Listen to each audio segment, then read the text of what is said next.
Ya, selamat pagi kakak dan saudara-saudara yang terkasih. Terima kasih sudah meluangkan waktunya dan aku juga berterima kasih karena menolongku untuk menyesuaikan jadwal karena seharusnya ini dilakukan di hari-hari Rabu, tetapi beberapa di antara kita ada yang mengikuti rapat koordinasi bersama dengan MC sehingga harus beralih ke hari Sabtu. Terima kasih ya kakak di tengah kesibukan rutinitas khususnya kakak yang berperan sebagai ibu rumah tangga sudah meluangkan waktu yang terbaik untuk persiapan pada kesempatan pagi ini. Kita akan memulai persiapan kita.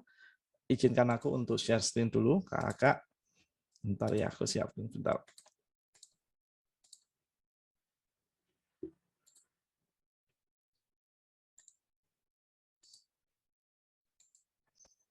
Oke, sebentar.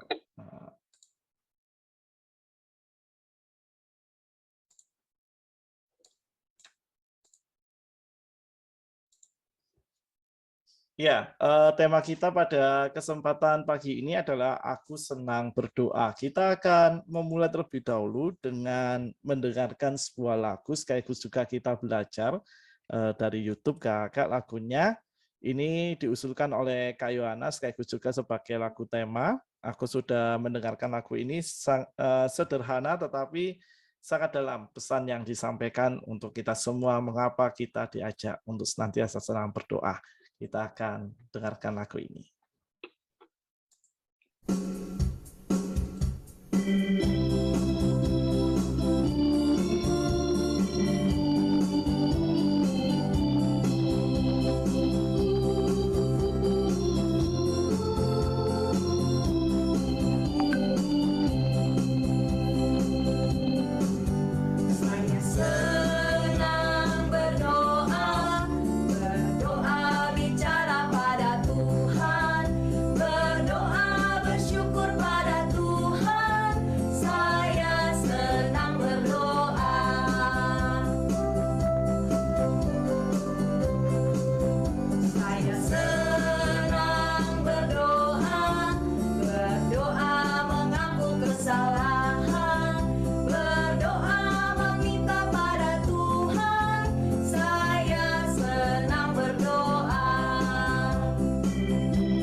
Ya, seperti itu Kak. Nanti kita akan dengarkan lagi lagunya untuk kita pelajari bersama-sama dan nanti Kak Yona pasti akan share untuk tautan YouTube-nya.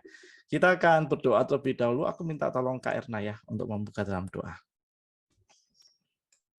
Oke Kak Fir. Mari kakak-kakak kita mohon pimpinan Tuhan untuk persiapan kita pada pagi hari ini. Mari kita berdoa. Tuhan Allah Bapa kami yang Maha Kasih, kami mengucap syukur ya Tuhan untuk kesempatan kehidupan yang masih Tuhan anugerahkan kepada kami, sehingga pada pagi hari ini kami boleh bersama-sama rekan-rekan kami PCA untuk kami melakukan persiapan untuk kebaktian minggu kelima ya Tuhan. Terima kasih untuk pagi yang indah, badan yang segar yang boleh kami rasakan. Dan biarlah pagi hari ini kami boleh menyatukan hati kami walaupun kami berada di rumah kami masing-masing, kiranya Tuhan yang akan menyatukan hati dan pikiran kami untuk kami bersama-sama belajar, mengolah akan firman Tuhan yang akan kami sampaikan kepada anak-anak yang Tuhan percayakan kepada kami. Kiranya Roh Kudus-Mu yang akan memimpin kami semua, juga khususnya kepada Kak Virgo yang akan menolong kami menguraikan firman Tuhan pada pagi hari ini, dan biarlah kami benar-benar bisa memahami apa yang Tuhan inginkan untuk kami sampaikan kepada anak-anak kami. Kiranya Roh Kudus mulah yang akan memimpin kami semuanya. Terima kasih Tuhan Yesus, kami menyerahkan persiapan kami pada pagi hari ini hanya ke dalam tangan Tuhan kami Yesus Kristus, Juru Selamat kami yang hidup, kami berdoa. Amin.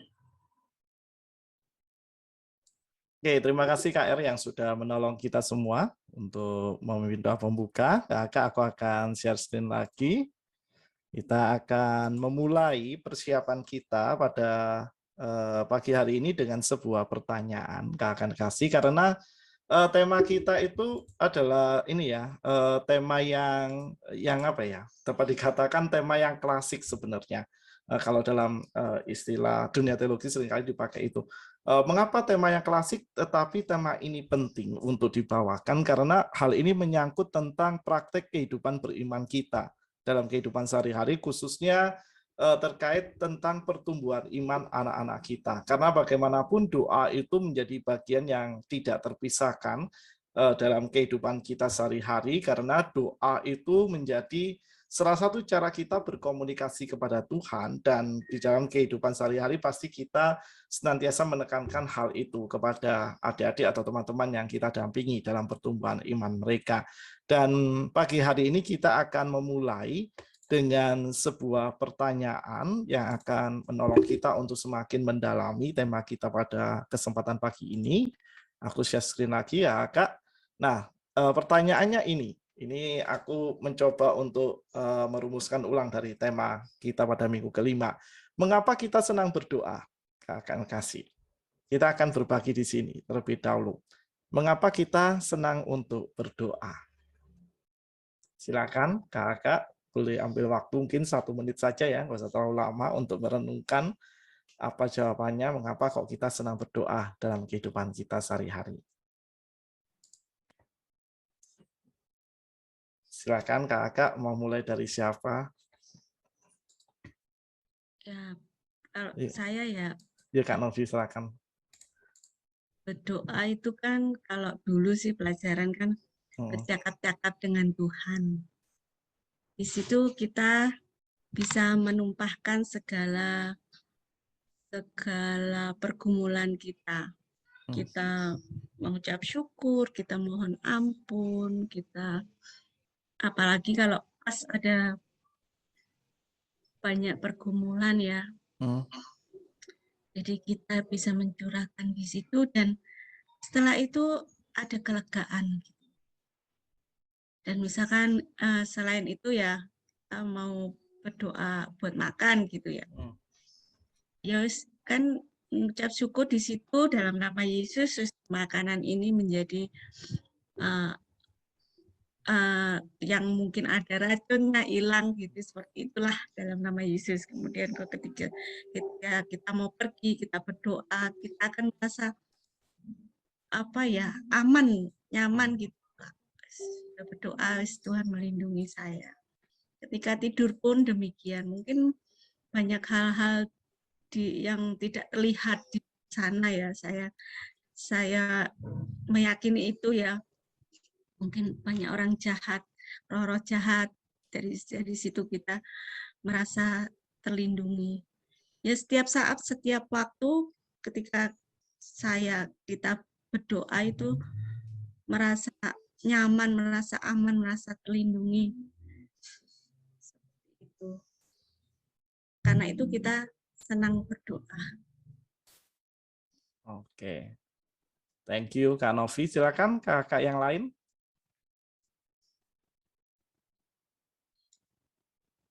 Silakan kakak-kakak. Kak Naning silakan.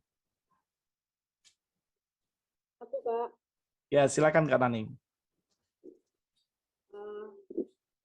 Tadi pertanyaannya mengapa kita senang untuk berdoa. Ya. Kalau saya, kenapa senang berdoa? Karena doa itu merupakan komunikasi saya dengan Tuhan.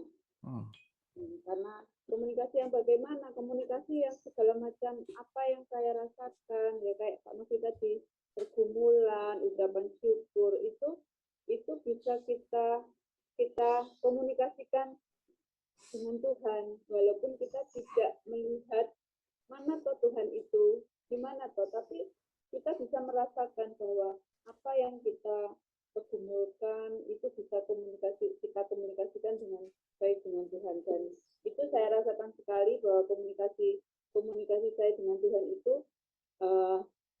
terasa bisa terjawab dan bisa lancar. Seperti itu Kak, karena itu saya senang banget untuk berdoa. Oke, terima kasih. Oke, thank you Kak Naning. Silakan Kak yang lain, ada Kak Penny, Kak Farel, Kak Hana, dan juga Kak Erna. Kita akan berbagi semua kesempatan pagi ini.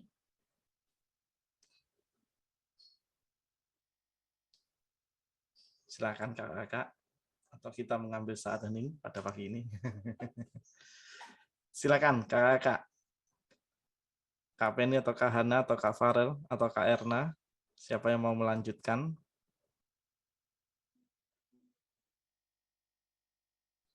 Oke, mungkin sebelum kakak yang lain aku ya. Kalau aku sih menjawab pertanyaan itu mengapa senang berdoa, karena ada 3 hal di dalam doa. Yang pertama adalah dalam doa aku bisa mengungkapkan syukurku. Jadi aku meyakini bahwa doa itu selalu juga menjadi cara kita bersyukur dalam kehidupan kita sehari-hari atas banyak hal ya, bukan hanya pengalaman-pengalaman yang menyenangkan, pengalaman-pengalaman yang baik dalam kehidupan sehari-hari, tetapi juga pengalaman-pengalaman yang dalam perspektif manusia itu tidak mengenakan, tetapi di sana aku belajar untuk bersyukur dalam doa itu. Ya, meski awalnya kadang dulu ketika masih usia-usia remaja gitu protes dulu sih kepada Tuhan dalam doa. Loh, Tuhan kok bisa begini? Tetapi dalam keheningan doa itu aku belajar untuk melihat kembali ketika dalam doa itu tidak berbicara tetapi memilih untuk berdiam dulu, lalu flashback atau mereka ulang kembali apa yang telah aku alami. Nampaknya buruk dalam perspektif manusia, tetapi ketika aku mampu sampai di titik doa itu, maka aku bersyukur. Oh, apakah ini Tuhan sedang membentukku, atau mungkin Tuhan sedang menumbuhkan imanku sehingga aku harus mengalami peristiwa seperti itu. Itu yang pertama. Yang kedua adalah doa mengajakku untuk selalu bergantung hanya kepada Tuhan. Itu yang aku alami sih, kakak yang terkasih, khususnya dalam proses-proses pendidikanku sejak aku SD sampai dengan kuliah. Bahwa di sana aku menemukan dalam setiap doa aku belajar untuk mempercayakan segala sesuatunya itu hanya kepada tangan kuasa Tuhan. Karena ketika mempercayakan segala sesuatunya itu, aku yakin Tuhan berkarya di dalam setiap proses pendidikanku, juga bagaimana Tuhan memberikan kesempatan kepadaku untuk mengambil bagian apa yang bisa aku lakukan dalam proses-proses pendidikan itu. Sehingga di sana aku yakin dalam keberserahan dan juga mempercayakan segala sesuatunya dalam tangan Tuhan, Tuhan yang akan menolongku untuk dapat terus berjuang dalam menyelesaikan proses pendidikan. Dan yang terakhir tadi bersyukur, mempercayakan segala sesuatu. Ini yang penting adalah dalam doa aku menemukan keberanian. Kakak dan saudara kasih. Mengapa kok aku menemukan keberanian di sana? Karena ketika takut, satu-satunya jalan yang aku lakukan adalah berdoa. Karena saudara kasih. Dalam banyak hal, ketika takut akan menghadapi sesuatu, atau ketika takut akan mengalami sesuatu dalam kehidupan sehari-hari, ya berdoa menjadi sebuah cara kita untuk menemukan bagaimana semangat, kekuatan, motivasi, dan keberanian itu kembali dimunculkan oleh Tuhan. Dan itu aku rasakan secara nyata hingga saat ini. Karena dengan keberanian itulah aku bisa membangun harapanku kembali dan juga bersemangat untuk melanjutkan setiap proses kehidupanku. Itu dari aku, Kak Nasrul kasih. Tadi Kak Ning, Kak Novi, dan aku sudah. Silakan Kak, ada yang ingin melanjutkan? Kak Erna atau Kak Penny atau Kak Farel atau Kak Hana, silakan. Kak Erna, oh Kak Penny, silakan. Silakan. Idemnya di bagian mana, Kak? Kalau sama aku, meskipun idem, aku coba cari idemnya di bagian mana. Semuanya sih. Kalau apa itu? bagi aku tuh kalau berdoa tuh ini Kak, penyerahanku atas ketakutan, kekhawatiran itu pada Tuhan, dan setelah itu aku merasakan seperti mendapatkan harapan, mendapatkan secercah sinar. Kalau kita dalam goyang gelap gitu ya, mendapatkan secercah sinar gitu kan, membahagiakan banget. Nah itu, terus lain juga untuk mengungkapkan rasa bersyukur kita atas apa yang kita alami, entah itu apa aja ya. Kan kadang kita melihat bunga yang indah aja sudah mengungkapkan rasa syukur kita. Aduh Tuhan, cantik banget bunganya, terima kasih Tuhan sudah menciptakan bunga seperti ini. Seperti itu kan, hal-hal yang sepele-sepele itu juga kadang membuat kita bersyukur, kita ungkapkan langsung pada Tuhan, itu rasanya dunia tambah jadi indah. Tambah indah Kak. Apa tuh, kita bisa melupakan ini yang sedih-sedih gitu. Padahal cuma untuk melihat satu kuntum bunga aja ya. Terus kita jadi bersyukur, oh Tuhan indah sekali bunga ini. Padahal kita tadinya tuh yang sedih itu bisa agak terlupakan gitu. Kurang lebihnya begitu Kak. Oke, thank you Kak Penny. Silakan, Kak Erna tadi sepertinya sudah mau ngomong tadi barengan dengan Kak Penny. Silakan Kak Er. Terima kasih. Kalau untuk aku pribadi, doa itu kalau aku mengingat masa kecil ya, mengingat masa kecil itu, doa itu suatu kewajiban karena kita orang Kristen. Jadi kalau mau makan, berdoa, bangun tidur, berdoa, berangkat sekolah, berdoa, mau belajar, berdoa. Jadi terus akhirnya bahasa doanya itu ya itu aja seperti itu. Ya, kebetulan karena orang tua saya secara pendidikan ini ya, kalau papa kan jelas sakit dari dulu itu juga lebih banyak diam.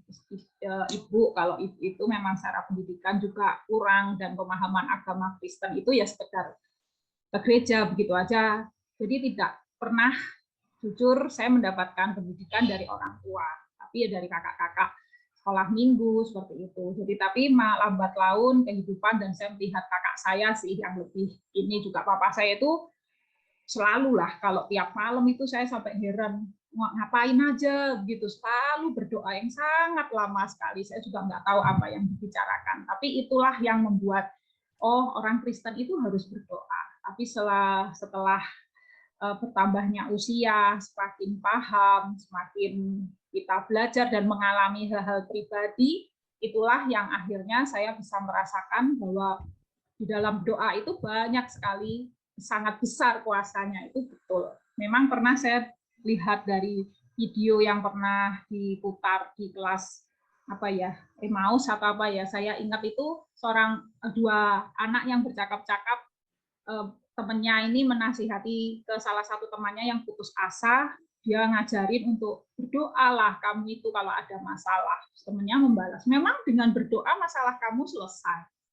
Dia bilang, ya memang enggak langsung sih, tapi nomor satu itu apa yang kita rasakan? Sebuah kedamaian.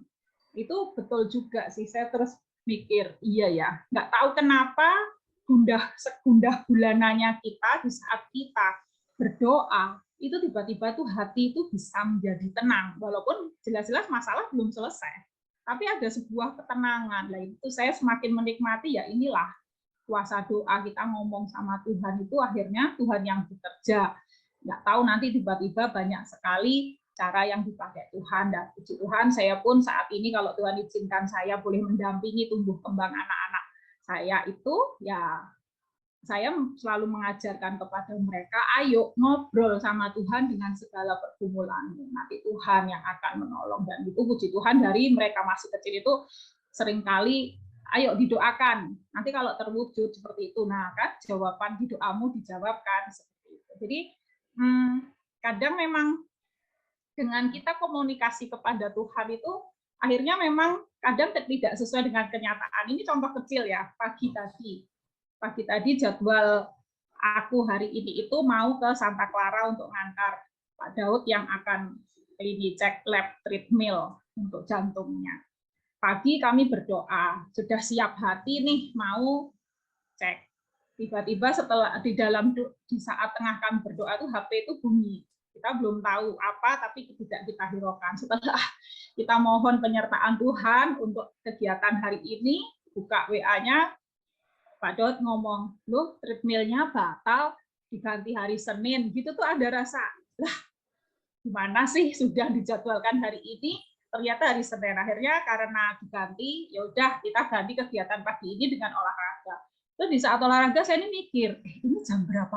Loh, ini loh Sabtu, aku loh persiapan. Terus saya malah jadi mikir, oh coba tadi kalau treadmillnya hari ini itu yang jelas pasti saya akan melupakan kegiatan persiapan ini. Saya pertama juga gini, kenapa diganti sih? Kalau diganti Senin kan ini tuh enak, Sabtu waktu kita luang seperti itu, saya bisa nemenin. Ya tapi ternyata berjalannya waktu loh. Dan aku nganter treadmill jam-jam 9, jam 10, ya akhirnya saya langsung oh alah ya ternyata ada semua itu Tuhan itu tetap bekerja lah di setiap apa yang kita sampaikan kepadanya. Itu Kak Virgo, terima kasih. Oke, thank you Kak Erna. Silakan Kak Farel atau Kak Hana. Kak saya dulu, Pak. Oke, silakan. Kenapa suka berdoa ya, Kak?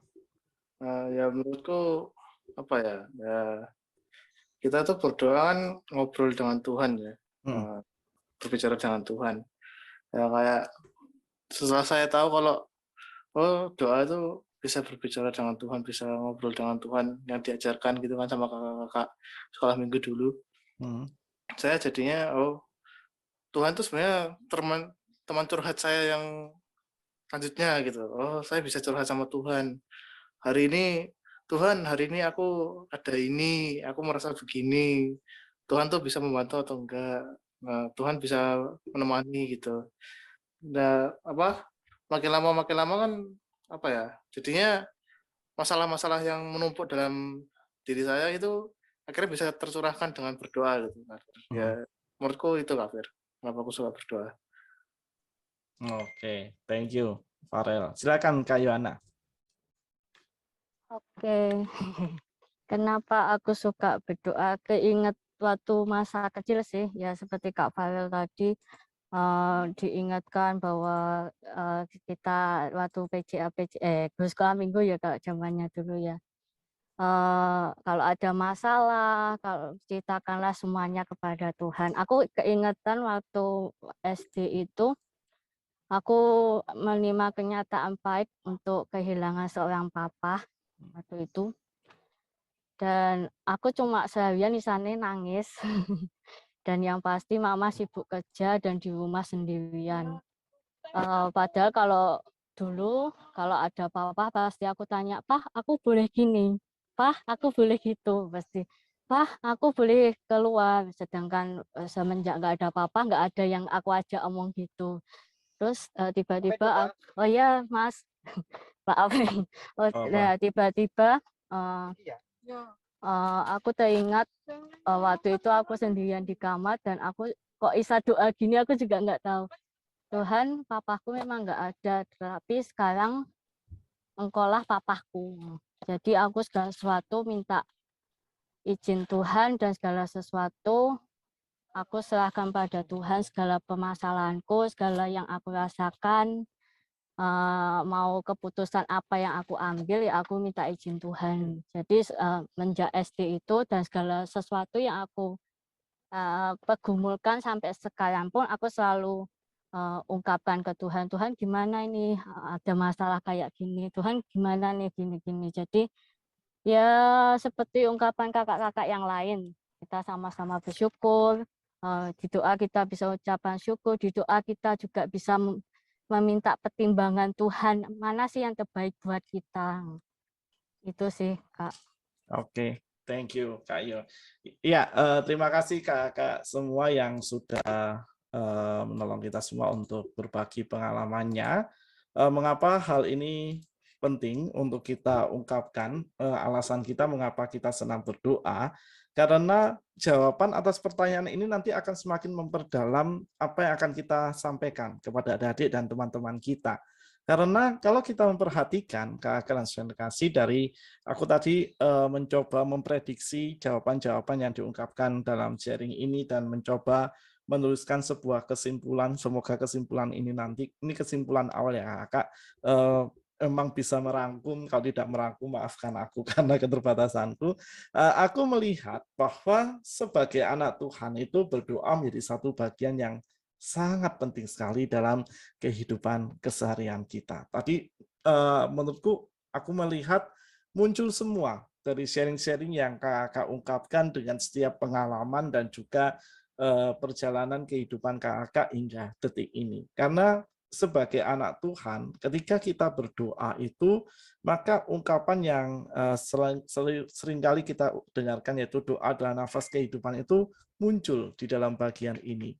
Bahwa doa itu menjadi sebuah bagian yang begitu penting dalam kehidupan keseharian kita, sehingga hal itu menjadikan kita senang untuk berdoa. Dan tentunya ketika kita berdoa itu kita tidak menunggu. Kalau dalam usia kita yang sudah semakin beranjak dewasa, baik kita yang masih remaja maupun kita yang sudah menjadi orang-orang yang dewasa dalam kehidupan kita sehari-hari, maka tanpa menunggu itu dorongan untuk berdoa itu akan muncul dengan sendirinya dalam kehidupan kita. Karena kita menghayati bahwa doa itu menjadi hal yang memang benar-benar melekat dalam kehidupan kita sehari-hari, dan dengan doa itu kita bisa belajar sebenarnya untuk melihat segala sesuatu di dalam perspektif Tuhan. Itu dari pengalamannya KR, pengalamannya Kak Penny, pengalamannya Kak Yohana, Kak Naning, Kak Novi, dan juga bagaimana Kak Farel tadi mengatakan bahwa dalam doa itu Tuhan menjadi teman curhat dalam kehidupannya. Kita akan mencoba untuk mengatakan apa yang kita alami dan kembali melihat bagaimana semua peristiwa dalam kehidupan kita itu terjadi dalam perspektif Tuhan. Sehingga dengan doa itu kita belajar untuk mengutuhkan setiap perspektif dalam kehidupan kita dalam memandang semua perjalanan kehidupan kita hingga saat ini. Dan hari ini kita akan mencoba juga untuk melihat dalam perspektif Kristus bagaimana di dalam doanya dia pun memandang bahwa sebagai anak tunggal Allah yang hadir di tengah-tengah dunia dan menjadi bagian dari penebusan, penggenapan karya penebusan Allah bagi umat yang menderita di dalam dosa, kita akan melihat bagaimana Tuhan Kristus sendiri dalam mengungkapkan doanya pun senantiasa juga memakai perspektif Sang Bapa untuk melihat secara utuh mengapa dan bagaimana dan bila manakah dia harus menjadi utusan dalam menggenapi karya keselamatan Allah bagi umat manusia. Mari kakak kasih kita membuka bagian Alkitab kita dari Injil Lukas 22 ayat 39 sampai 46. Saya mengajak kita semua untuk membuka Alkitab kita, baik secara digital maupun tercetak. Lukas 22 ayat 39 sampai dengan 46. Kita akan membaca secara bergantian. Kak Hana masih ada ya? Oh, masih ada. Oke, bentar, layarnya tak gedein dikit nih, layarku. Oke, kita akan membaca secara bergantian, kakak saya kasih. Nanti ayat 29, ayat 39 minta tolong Kak Yohana, ayat 40 Kak Penny, ayat 41 Kak Farel, ayat 42 Kak Novi, ayat 43 Kak Naning, ayat 44 Kak Erna, dan ayat 45 sampai 46 nanti aku akan baca keduanya. Jadi nanti urutannya mulai dari Kak Hana ke Kak Penny, Kak Farel, Kak Novi, Kak Naning, Kak Erna, dan terakhir aku untuk menyelesaikan 2 ayat 45 dan 46. Injil Lukas 22 ayat 39 sampai dengan 46. Silakan dipersiapkan terlebih dahulu, Kak. Jadi aku ulangi urutannya nanti dari Kak Hana, Kak Penny, Kak Farel, Kak Novi, Kak Naning, Kak Erna, dan juga nanti terakhir aku 45 dan 46. Silakan Kak Yohana. Lalu pergilah Yesus keluar kota dan sebagaimana biasa ia menuju Bukit Zaitun, murid-muridnya juga mengikuti dia. Kak Penny, silakan ayat 40. Sorry, belum tak buka tadi. Oke, silakan Kak. Setelah sudah di tempat itu, ia berkata kepada mereka, berdoalah supaya kamu jangan jatuh ke dalam pencobaan. Kemudian ia menjauhkan diri dari mereka kira-kira selempar batu jaraknya. Lalu ia berlutut dan berdoa katanya, Ya Bapakku, jikalau engkau mau, ambillah cawan ini daripadaku. Tetapi bukanlah kehendakku, melainkan kehendakmu lah yang terjadi. Maka seorang malaikat dari langit menampakkan diri kepadanya untuk memberi kekuatan kepadanya. Ia sangat ketakutan dan makin bersungguh-sungguh berdoa. Peluhnya menjadi seperti titik-titik darah yang bertetesan ke tanah. Lalu ia bangkit dari doanya dan kembali kepada murid-muridnya, tetapi ia mendapati mereka sedang tidur karena duka cita. Katanya kepada mereka, "Mengapa kamu tidur? Bangunlah dan berdoalah supaya kamu jangan jatuh ke dalam pencobaan." Demikianlah pembacaan firman Tuhan. Berbahagialah setiap kita yang senantiasa memelihara dengan menghidupi dan melakukan firman Tuhan ini dalam kehidupan kita sehari-hari. Kakak-kakak dan saudara-saudara yang terkasih dalam Kristus, mengapa aku memilih Injil Lukas 22 ayat 39 sampai 46 menjadi bacaan perenungan kita nanti di kegiatan kebaktian minggu kelima bagi anak-anak kita?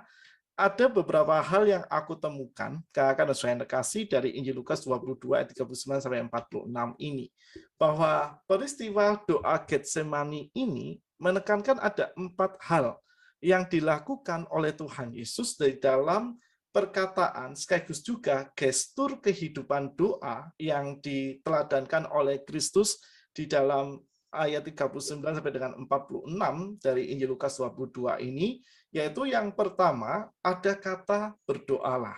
Nanti kita akan melihat di 4 slide berikutnya. Yang kedua di ayat 41, lalu ia berlutut dan berdoa. Lalu ayat 44, dan makin bersungguh-sungguh berdoa. Dan yang terakhir ayat 46, bangunlah dan berdoalah. Kakak dan saudara kasih, kalau kita melihat apa yang coba aku sharingkan ini yang menjadi temuanku di dalam teks perikop peristiwa doa Getsemani ini, maka keempat ayat yang aku kutip ini di beberapa kalimatnya semuanya ini adalah tindakan aktif. Tidak ada ya satupun yang kata-kata yang diawali dengan awalan pasif. Berdoalah aktif, ia berlutut dan berdoa aktif.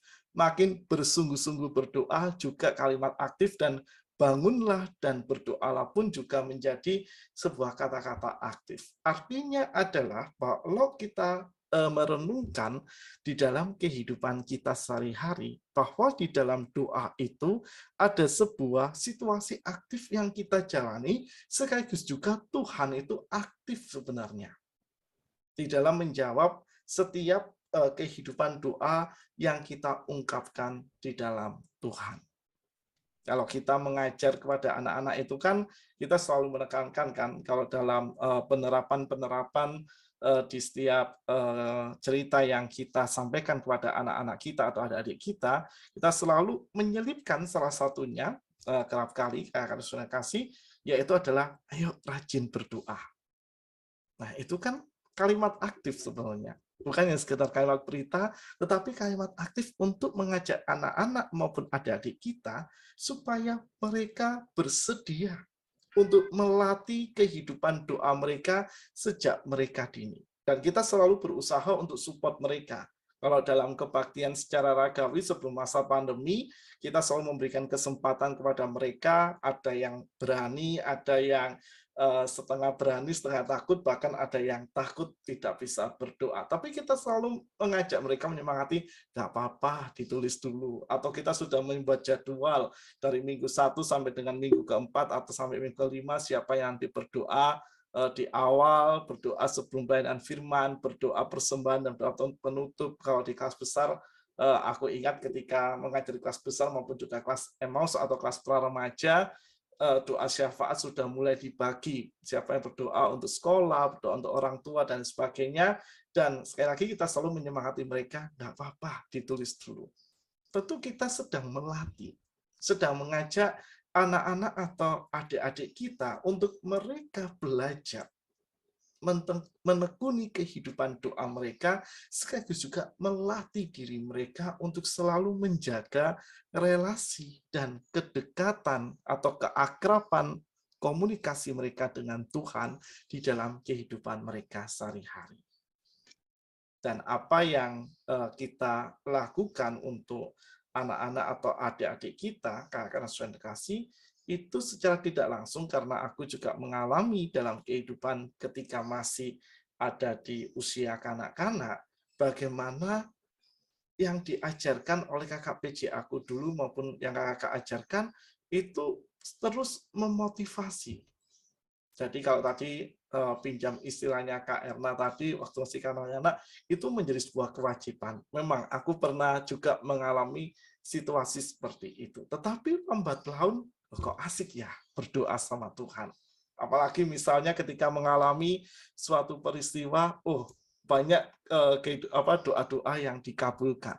Tetapi kita selalu mencoba untuk memfokuskan tujuannya bukan hasil yang kita peroleh, tetapi bagaimana kita menjaga relasi dan komunikasi kita dengan Tuhan di dalam kehidupan kita sehari-hari.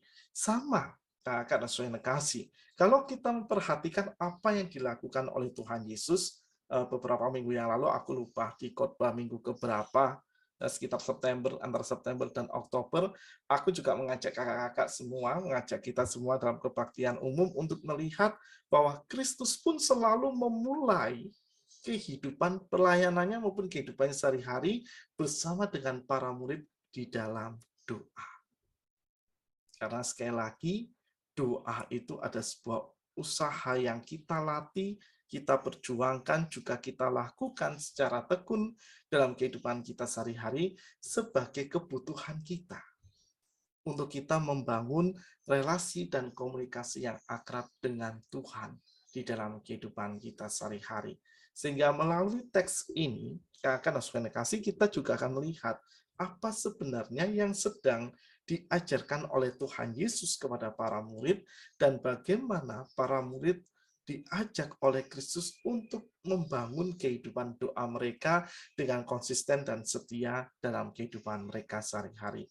Karena teks ini adalah teks yang hampir setiap tahun, khususnya dalam masa raya Prapaskah menjelang Paskah itu selalu dipergunakan untuk kita melihat bagaimana situasi yang dihadapi oleh Kristus menjelang peristiwa salib, maka melalui teks ini kita juga melihat bagaimana kehidupan doa yang diajarkan oleh Kristus dalam kehidupan para murid dan kita sebagai murid-murid di masa kini. Yang pertama, akan dikasih di ayat 40 dikatakan, berdoalah supaya kamu jangan jatuh ke dalam pencobaan. Kita harus nantiasa sadar, kakak dan saudara-saudara yang kasih, bahwa diri kita itu lemah dan rapuh. Mengapa poin pertama ini penting untuk selalu kita lakukan dalam kehidupan kita, karena kerapuhan diri itu akan selalu mengingatkan pada kita bahwa kita itu tidak bisa hidup seorang diri. Bahwa setiap hal baik yang kita bisa alami, bisa kita terima dalam kehidupan kita sehari-hari itu asalnya semuanya dari Tuhan.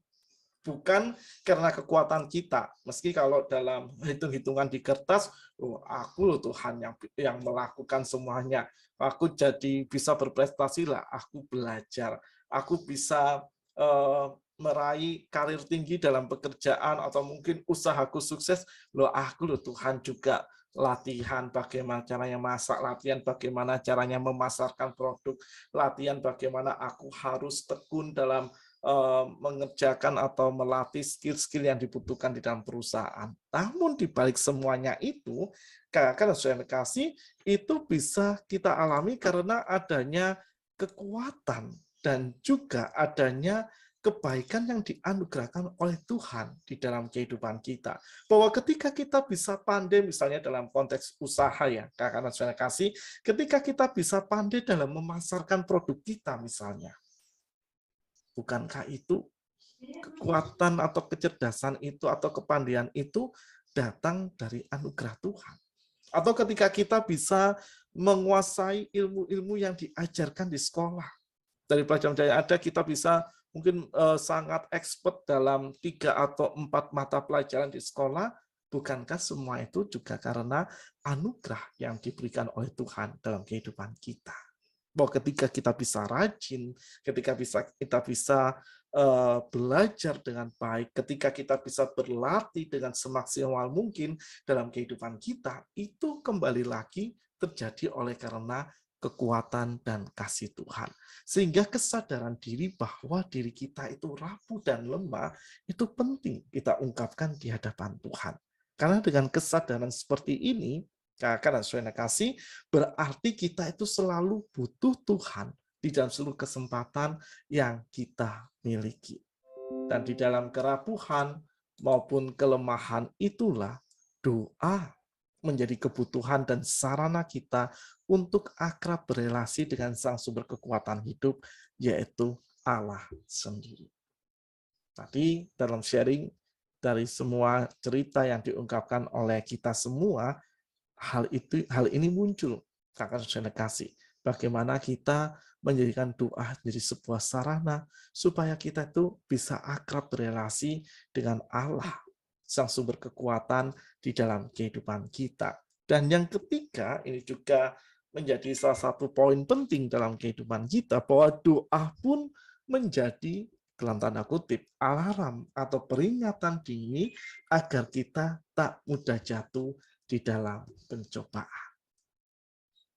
Mari kita menarik diri sebentar masuk ke dalam diri kita masing-masing. Kakak Susan kasih. Kalau kita renungkan dan kalau kita flashback kembali ke dalam seluruh perjalanan kita hingga saat ini, maka dalam doa itu pun kalau kita membiarkan diri sejenak berdiam diri dan kita mencoba untuk mendengarkan apa yang Tuhan bicarakan di dalam kehidupan kita, di dalam doa itu karena Tuhan kasih, maka seringkali juga ada peringatan-peringatan atau ada dalam tanda kutip alarm-alarm yang dibunyikan oleh Tuhan di dalam doa-doa yang kita ungkapkan di dalam kehidupan kita sehari-hari, supaya kita itu tidak mudah jatuh di dalam pencobaan atau kita terhindar atau terjaga dari keterjatuhan kita di dalam dosa. Dan kalaupun dalam skenario terburuk dari kehidupan kita, dalam perjalanan kita melaksanakan skenario kehidupan itu, kita terjatuh di dalam dosa, maka doa pun akan mengajak kita untuk kembali berhikmat di dalam kebenaran firman Tuhan, supaya kita bersedia untuk memperbaharui kehidupan kita sehari-hari. Dan Timothy Keller, kakak saya kasih, dalam bukunya Prayer, sudah terjemahkan dalam buku yang diterbitkan oleh Lembaga Penerbitan Perkantas Jatim, judulnya adalah Doa. Ini bukunya, kakak saya kasih, ini buku setebal, aku nggak promosi ya kakak, karena aku bukan pegawainya Perkantas, tapi aku hanya ingin sharing saja. Ini buku setebal berapa halaman ya? Nggak tebal banget kakak, hanya 346 halaman. Ini bahasanya sangat ringan sekali dan sangat reflektif bahasanya.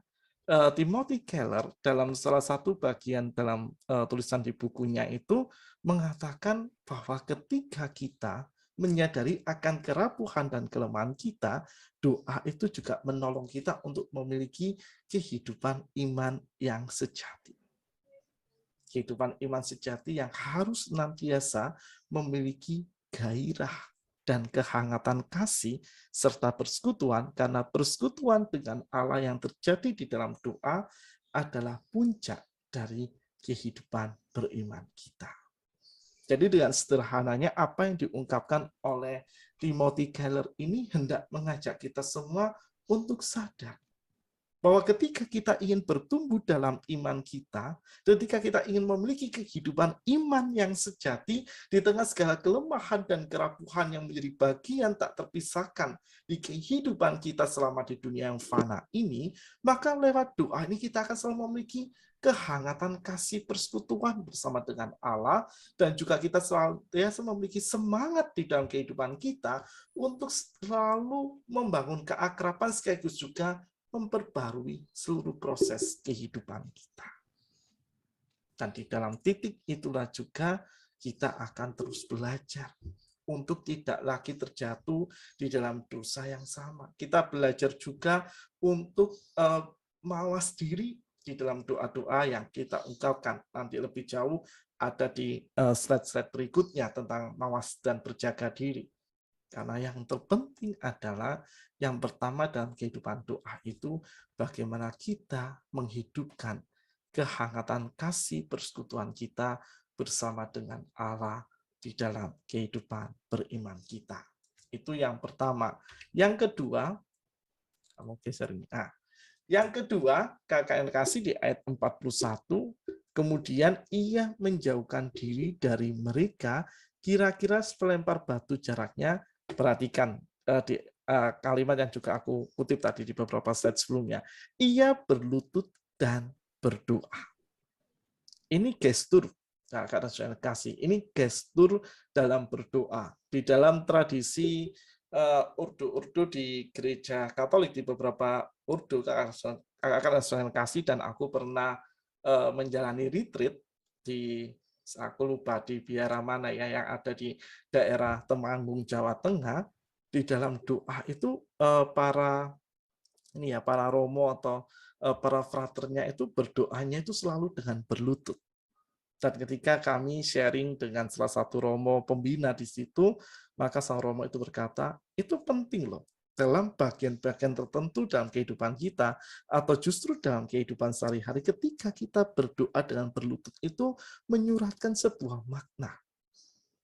Karena dengan berlutut berarti kita menghayati doa itu kesediaan kita untuk merendahkan hati di hadapan Allah, serta kita tidak menyombongkan diri dengan apa yang kita alami di dalam kehidupan kita sehari-hari.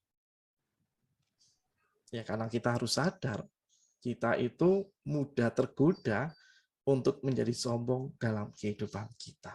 Namun ketika kita berlutut di dalam doa, masih terhubung dengan bagian pertama, ketika kita sadar akan kelemahan dan kerapuhan hidup kita, kita itu belajar untuk merendahkan hati di hadapan Allah.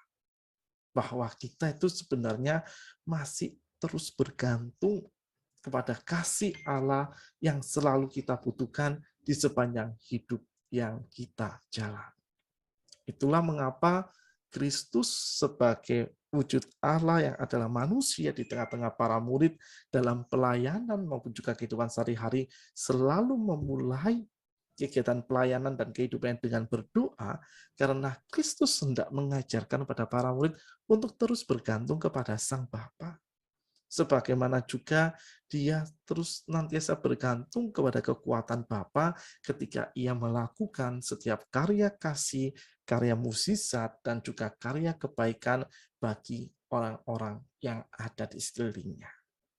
Dan sampai detik-detik terakhir kehidupannya sebelum ia menjalani derita salib, Kristus tetap membangun kehidupan doanya secara konsisten.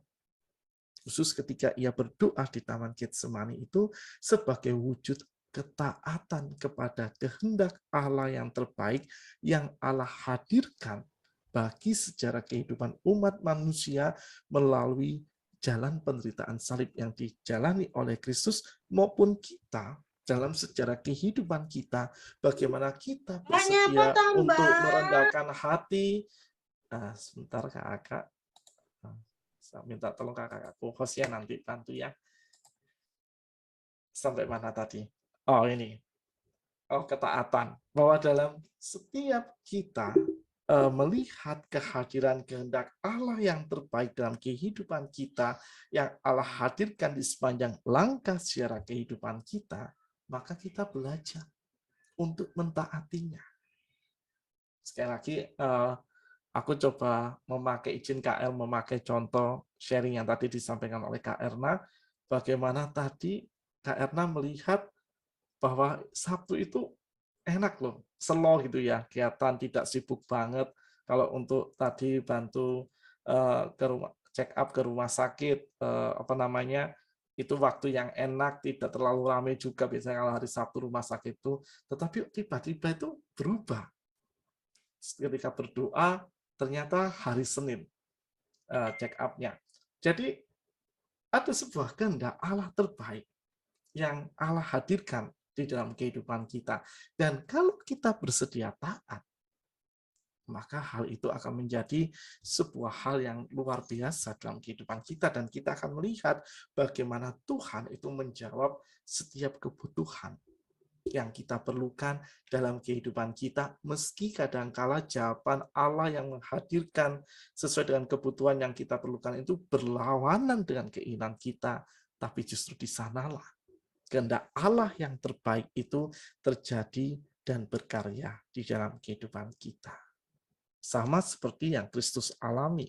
Ketika ia berserah di dalam kehendak Allah, ia yakin bahwa itulah juga yang akan dialami oleh para muridnya kelak ketika ia tidak lagi bersama dengan mereka.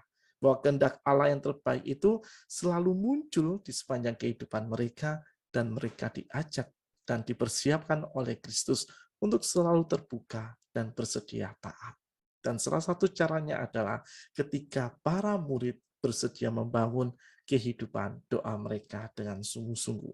Yang ketiga, karena saya kasih bahwa doa itu di ayat 44 ya sangat ketakutan dan makin bersungguh-sungguh berdoa menjadi cara kita untuk menemukan dan merasakan kekuatan Tuhan yang menopang dalam berbagai situasi kondisi kehidupan sehari-hari. Aku yakin kakak sekalian mengalami semuanya, khususnya kalau aku boleh mempotret apa yang dialami oleh Kak Farel dan juga Kak Yohana.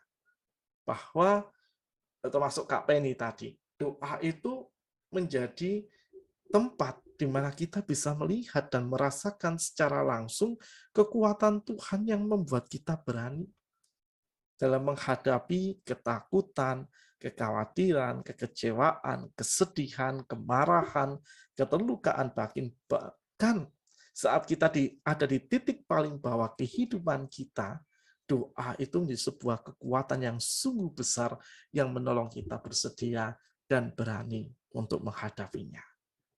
Siapa sih yang tidak sedih ketika ditinggalkan oleh orang yang kita kasihi, khususnya orang tua kita? Siapa yang tidak marah ketika kejadian itu tiba-tiba terjadi tanpa kita mampu prediksi? Siapa yang tidak khawatir bagaimana ya selanjutnya ketika misalnya aku minta izin Kak Yohana untuk mengutip sharingnya tadi, bagaimana Papa tidak lagi bersama dengan aku, tidak ada lagi yang mungkin mengingatkan apa yang harus dikerjakan dan lain sebagainya. Tetapi di dalam doa itulah sebagaimana yang Kristus juga tunjukkan dalam sisi kemanusiaannya, bagaimana ia takut, ia khawatir, ia benar-benar tidak mampu membayangkan apa yang akan ia alami ketika ia bersedia dan pasti masuk ke dalam jalan penderitaan salib, maka ia lari kepada Sang Bapa.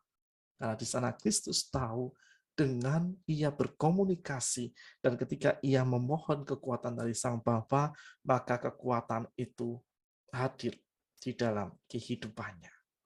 Itu ada di ayat 43, ketika seorang malaikat dari langit menampakkan diri kepadanya untuk memberinya kekuatan kepadanya. Di dalam ketakutan yang dialami oleh Kristus maupun kita alami, kita tetap menemukan dan merasakan bahwa kekuatan Tuhan itu selalu menopang dan membuat kita bersedia dan berani menghadapi setiap situasi dan kondisi kehidupan yang kita alami. Dan yang terakhir, karena saya kasih, di ayat 46, ketika Kristus melihat bagaimana para murid tidak bersedia berjaga-jaga dan berdoa, tetapi mereka justru tertidur, karena Kristus tahu sebagaimana yang digambarkan oleh penulis Injil Lukas, ia mendapati mereka sedang tidur karena duka cita. Banyak para murid di bagian ini sudah sedikit, ya sekitar mungkin 0, sekian persen atau katakanlah 1% sudah mulai memahami apa yang akan dialami dan terjadi di dalam diri Kristus. Maka Kristus berkata, bangunlah dan berdoalah supaya kamu jangan jatuh ke dalam pencobaan. Ini yang aku maksudkan di bagian awal ketika kita memasuki penafsiran teks ini, Kakak Rasul kasih bahwa doa itu menjadi sebuah hal yang aktif, yang membutuhkan kesediaan kita untuk selalu sadar bahwa doa menjadi sebuah kebutuhan. Jadi bukan lagi kewajiban. Itu yang nanti juga harus kita tekankan kepada adik-adik dan teman-teman yang kita dampingi pertumbuhan iman mereka. Bahwa doa itu menjadi sebuah kebutuhan dan menjadi sesuatu yang aktif yang selalu kita perlukan untuk apa? Untuk membangun relasi dengan Allah. Nah, sekali lagi mengutip Timothy Keller, karena orang-orang yang memiliki hubungan aktif dengan Allah akan merasakan dorongan dari dalam yang ingin berdoa. Dan karena itu akan berdoa meskipun tidak ada apapun dari luar yang memaksa berdoa. Ini bahasanya Timothy Keller. Artinya, kakak dan saudara kasih, kalau kita sudah sadar bahwa doa itu adalah nafas kehidupan orang percaya, doa itu adalah sarana kita berkomunikasi dengan Tuhan, doa itu adalah sebuah kebutuhan, doa itu menolong kita untuk selalu mawas diri, doa itu menolong kita untuk mengalami ada sebuah keberanian yang dianugerahkan oleh Tuhan dalam diri kita, doa itu menolong kita untuk memahami bagaimana kita hidup rendah hati di hadapan Tuhan, dan bagaimana kita di sana belajar untuk selalu taat, dan bersedia terbuka dengan kehendak-kehendak Allah yang terbaik yang selalu menjawab apa yang kita butuhkan, maka tanpa ada iming-iming, tanpa ada sesuatu yang akan menjadi imbal balik bagi kita yang menyenangkan, kita akan secara otomatis berdoa kepada Tuhan. Karena kita sadar kita harus aktif untuk berbicara dan berkomunikasi dengan Tuhan. Kalau bahasanya Kak Farel, kita harus aktif untuk curhat sama Tuhan.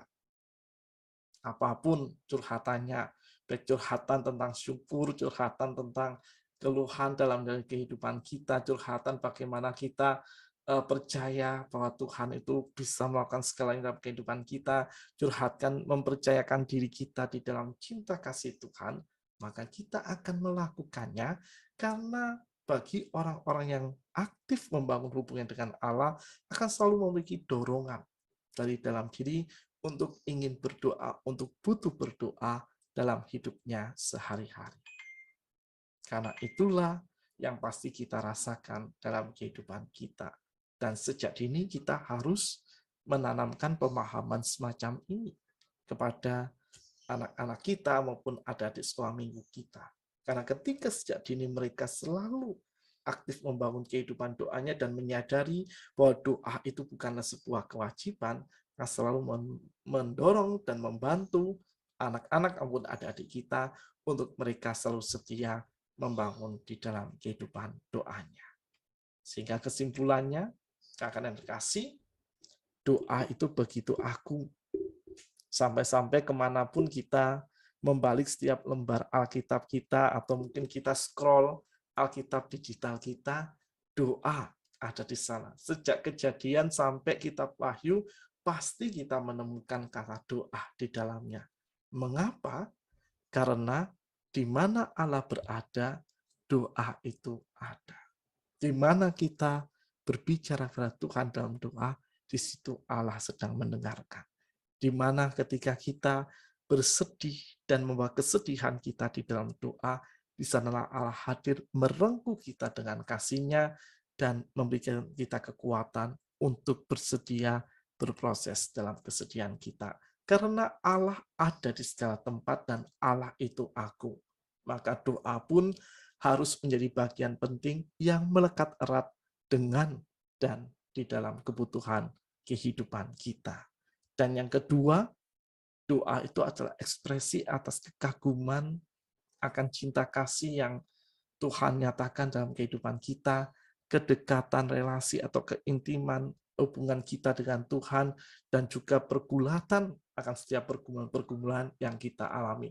Namun kita tidak boleh lupa, kakak-kakak dan saudara kasih, bahwa doa itu adalah jalan menuju realitas.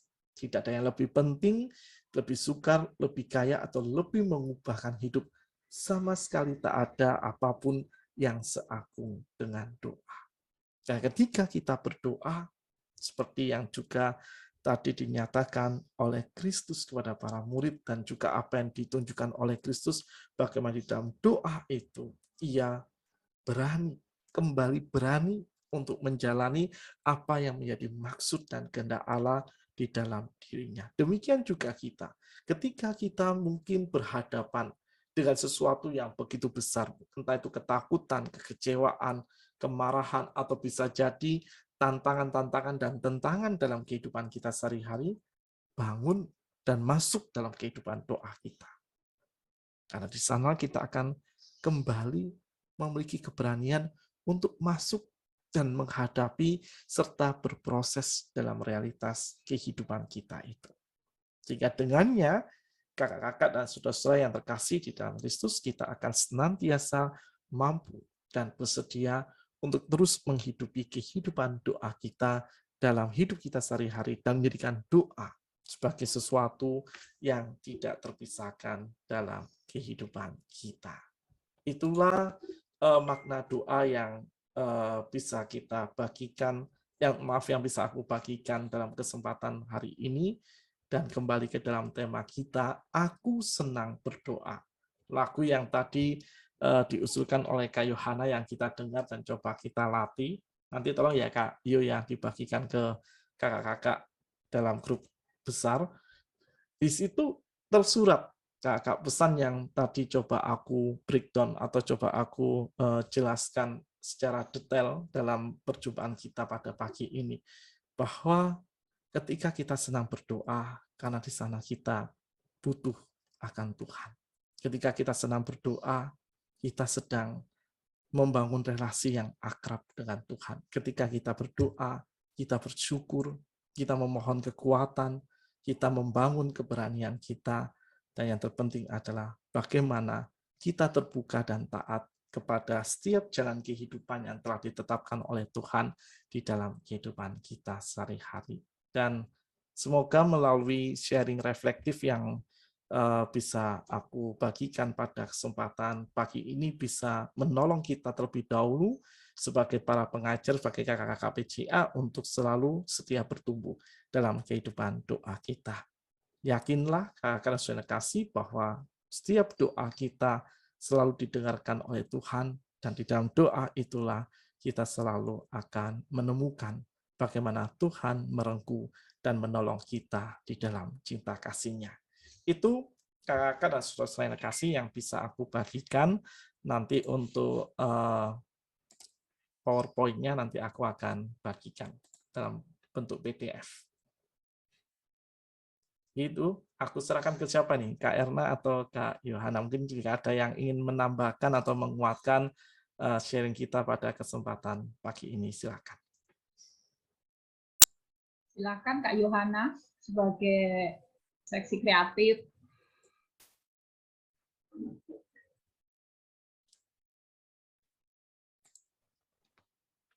Ya, siang kakak-kakak. Siang Kak Yo. Siang Kak. Ya, untuk petugas-petugasnya seperti yang Kak Yu, sorry tak aku interupsi.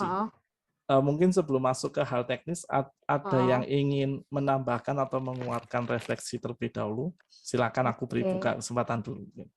Silakan kakak-kakak. Silakan kakak-kakak jika ada yang ingin ini menguatkan refleksinya atau ingin menambahkan dalam hal-hal praktis kehidupan sehari-hari yang mungkin nanti bisa dipergunakan di tiap kelas untuk mengaplikasikannya, karena memang aku sengaja tidak menuliskan aplikasinya secara langsung karena di dalam setiap breakdown tadi sebenarnya sudah muncul, tetapi mungkin kalau ada yang lebih aplikatif lagi silakan dibagikan. Kak akan kasih. Aku ya Kak Fir. Oke, silakan Kak. Kalau menambahkan sih enggak, itu sudah cukup, apalagi kita kan menjelaskan ke anak-anak itu sudah sangat-sangat cukup. Cukup bagus. Cuman karena aku liturgi ya, jadi aku berusaha memikirkan untuk memasukkan kegiatan ataupun ya ini tadi sih pujian, berarti pujian temanya itulah tadi ya. Aku senang berdoa tadi, itu aku sudah kebayang, berarti itu kan akan menyanyikan sebelum firman. Berikutnya ini. Aku kapan hari karena sudah mulai memikirkan aku harus apa ya, untuk kemarin aku salah pengertian dari sama Kak Yohana. Aku pikir aku di kelas besar aja. Jadi nggak kepikir kalau digabung untuk liturginya. Jadi kemarin aku sempat nggak tahu kenapa aku tuh tiba-tiba ingat ini tukang sulap yang ada di Caruban yang pernah dipanggil. Oh, yang waktu kita ke bagian Padang ya? Iya, si Yoel itu. Aku kepikir bahwa doa itu bukan sulap, sesuatu yang bisa celing seperti itu. Kapan hari itu sempit kepikir, cuman aku kan belum tahu ya pembahasannya, ulasannya dari Kak Firko seperti apa.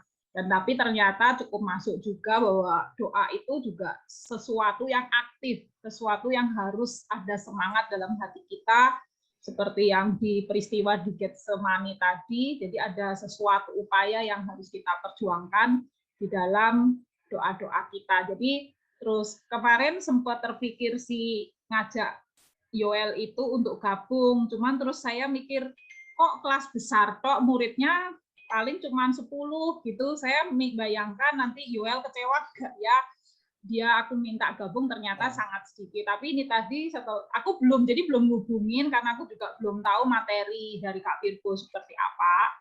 Tapi ini tadi setelah mendengarkan ini dan ternyata liturgosnya gabungan, ini aku jadi semangat lagi untuk menghubungi dia. Cuman aku mau tanya ke Kak Firko, apa ya, nyambung nggak ya ini tuh dengan aku hubungkan dengan ya kreativitas yang aku akan minta Yoel lakukan, yaitu kegiatan sulap, karena kan minggu kelima supaya ada sesuatu yang beda, itu yang diharapkan oleh kakak-kakak di rapat kemarin. Itu kemarin aku mikir apa ya, ulang tahun kan juga sesuatu identik, sesuatu yang sukacita seperti itu. Makanya aku kepikir dengan tema aku senang berdoa ini, dengan adanya tukang sulap ini, ya di garis tariknya itu ya doa itu bukan sulap. Karena sulap itu kan trik-trik yang dilakukan manusia yang akhirnya memang bisa membuat sesuatu yang beda, itu bisa bimsalabim langsung berubah. Tapi dalam doa itu ada sebuah proses yang perlu kita lakukan. Nah ini aku mau tanya gimana nih menurut Kak Firko supaya aku menyampaikan kalau memang iya, aku mau menyampaikan ke Kak Yoel itu supaya pas gitu loh nanti sasarannya. Aku coba untuk memahami dulu ya Kak Er ya.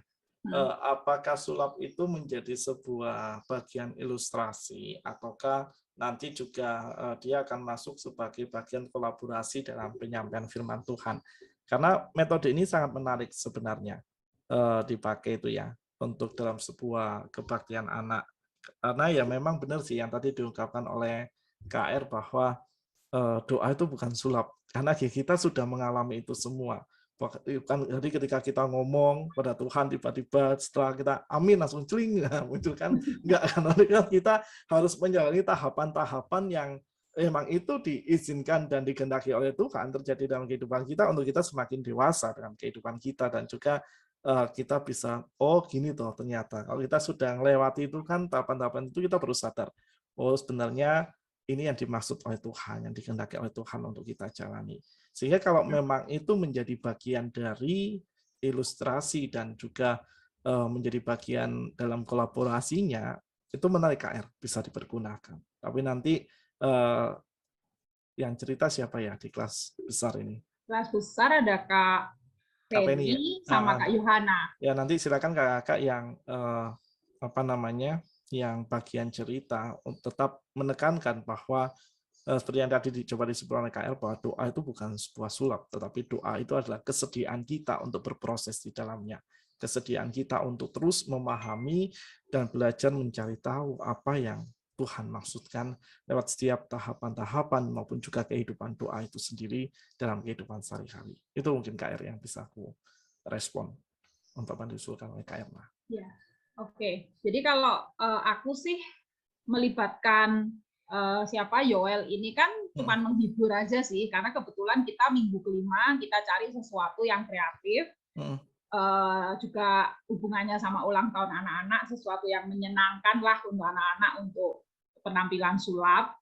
Tapi nanti juga aku mau kasih, kalau memang Tuhan mengizinkan ini terjadi, nanti aku juga mau mengarah, maksudnya ngomong ke Yoel bahwa ini tuh temanya tentang doa. Jadi tujuannya acara ini tuh nggak apa-apa, dia menghibur aja sih. Tapi yang lebih menekankan kan nanti kakak-kakak yang ada di bagian firman itu yang akan menarik benang merahnya sesuai dengan yang sudah disampaikan di persiapan pada siang hari ini.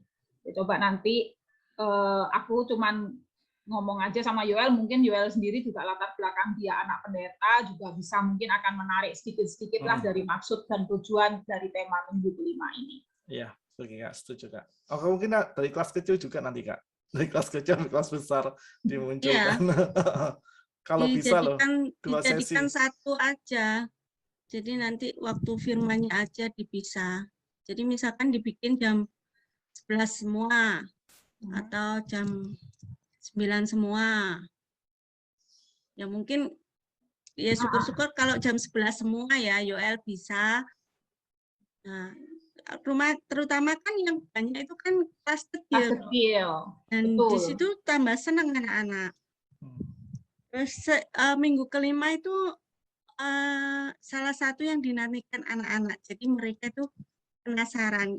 Kalau kadang-kadang nggak ada apa-apa gitu, kok gini ya Mah, kok biasa ya Mah, gak ada yang istimewa. Seperti itu.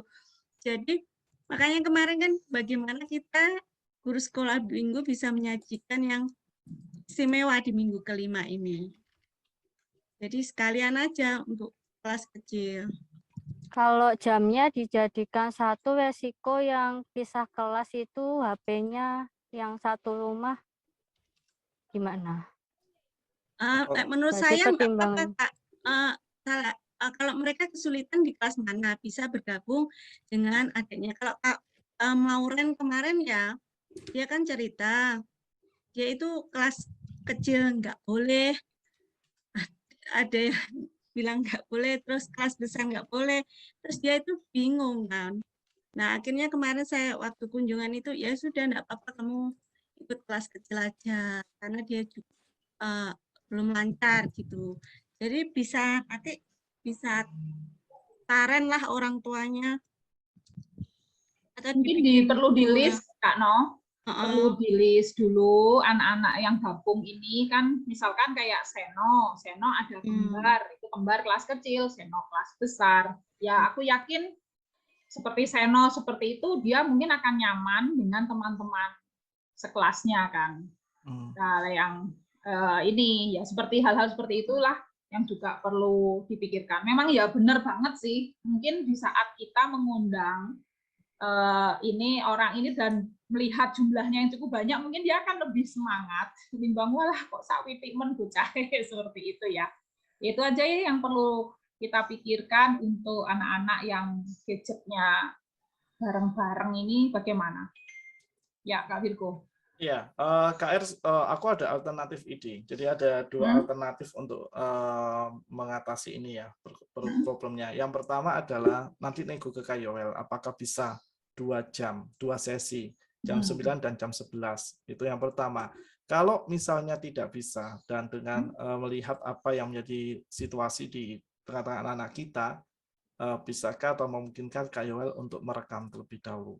Jadi kita share. Ya memang pada akhirnya yang ngajak interaksi adalah kita. Jadi ya bisa H-1 atau H-2 sulap itu entah durasi 5 atau 6 menit dengan Kak Yoel nanti menyampaikan apa maksudnya. Kan kita sudah koordinasi dengan dia ya. Itu bisa direkam, itu kita tampilkan, nanti yang melanjutkan interaksi itu adalah kita. Baik itu ke satu kolaborasi dengan pencerita untuk alternatif supaya anak-anak itu tetap bisa di masing-masing kelas. Kalau yang langkah pertama nggak bisa, ya langkah kedua yang bisa kita lakukan. Aku usul itu, supaya memang benar sih. Kalau misalnya mungkin tidak semua anak bisa nyaman ketika gabung dengan kelas ya, kelas yang lain misalnya. Mungkin beberapa ya bisa, tapi tidak semuanya. Itu nanti akan lebih memudahkan mereka untuk ada di konteks usianya masing-masing. Itu usulku saja sih, dua alternatif usul yang bisa kita lakukan. Itu sih KR. Kayak kemarin itu Kak Erna kan sudah udah itu ya survei ya, maksudnya untuk seperti yang baru dibikin akhir-akhir ini itu loh. Jadi untuk kelas besar dan kelas Emmaus aman gitu kan, aman. Dan mungkin yang nggak aman ketika kelas kecil sama kelas besar ya. Nah itu kira-kira nanti siapa aja? Kalau hanya seno misalkan ya, misalkan nih, ini alternatif ketiga ya Kak Virgo ya. Dia makan 1, 2, ini 3. Nah kalau misalkan hanya si seno, apa itu? Salah satu jalan keluarnya di rumahnya Kak Erna. Yang si Tata kan juga di rumah Kak Erna. Junatan juga bisa gabung. Ya, kemarin kalau yang aku ingat itu yang benturan seperti itu ada Seno sama Matthew dan Joan. Karena selama ini sih Matthew dan Joan terbiasa pakai laptop untuk connect. Untuk connect Zoom-nya gitu. Tapi pernah sih kalau barengan yuk Kanujo gimana? Oh ya nggak apa-apa Kak, nanti yang satu pakai HP. Pernah sih ada seperti itu kalau memang jamnya benturan seperti itu. Kalau breakout room harus pisah kelas itu dia akhirnya juga oh ya udah berarti nanti salah satu pakai HP itu bisa. Ya coba ini yang kalau memang ini disetujui yang perlu kita doakan itu adalah UL-nya bisa. Timas rembukan macam-macam. Iya. Dan keduanya memang yang saya pikirkan kemarin kita minta tolong ini kan nggak ada apa-apanya.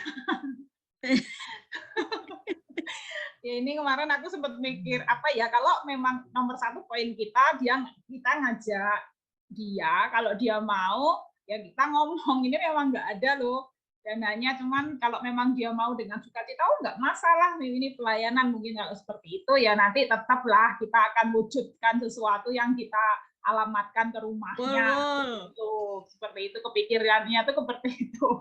Cuman kemarin ini minggu kemarin kepikir terus akhirnya kayak kena angin lagi hilang lagi karena wah Lane aku kelas besar kok piro kadang 9 kadang 8 gitu kok ya bisa nomor kepongi kecewa seperti itu.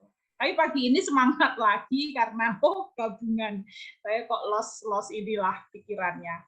Yes oke, nanti kalau memang ini nomor 1 berarti kan aku ngubungin ke Yoelnya. Memang dia juga minggu itu dia punya ini ya bubur bakar yang megang di Caruban itu dia. Ya kan kemungkinan kalau dia minggu repot atau apa ya tawaran Kak Virgo untuk rekam. Kalau itu bisa ya puji Tuhan. Ya kita masuk ke beberapa alternatif. Berarti ini kuncinya yang pertama adalah ke Yoel. Nah, kalau Yoel oke, Tuhan izinkan oke ya kita bisa nanti kita baru mikir mau kalau Yoel akhirnya juga oke kalau rekaman dia lebih prepare yang seperti itu ya puji Tuhan berarti kelasnya aman nggak perlu dipisah toh Kak Nov ya kelas kecilnya. Nah, ya nanti coba dikonfirmasi dulu aja Kak. Ya berarti yang utama berarti dengan Yoelnya ya. Oke. Siap. Ada lagi Kak yang ingin menambahkan refleksinya sebelum masuk ke Kak Yohana? Karena habis ini jatahnya Kak Yohana. Ya. Kak, aku tanya dulu ayat super. Oh ya, ayat super tadi belum ketemu Kak R. Ini lagi aku coba carikan yang pas. Nanti setelah Kak Hana selesai nanti aku akan sampaikan. Oke. Itu aja untuk aku. Kak Nov, mungkin wis kebayang-bayang apa gitu yang bisa dikolaborasikan? Maksudnya aku dan kamu. Yo, kan dirimu itu kan di Turki kelas kecil. Maksudnya kayak aku gini kan wis kepikir. Sulap lah mungkin menghubungi Pak Yoyo, menghubungi siapa? Melayu gak Ngono-ngono DMBN guru sekolah minggu loh ya. Lah ya, celokne bintang kamu. Ayo, cok ngono lho. Wah, sesuai tak anu lho. Kelas Emmaus lho. Karo Pak Daud bareng. Ayo, siapa tahu ya toh. Wes cereng kebayang aku. Yo wis kuwi ya lho Kak, tentene siji sulape. Ewang Indo Maksudnya berarti. itu rekaman dah, itu jadi satu. Ya. Oke. Oke ya. Bagus. Baik. Ada lagi mungkin dari Kak Penny, Kak Naning, Kak Farel.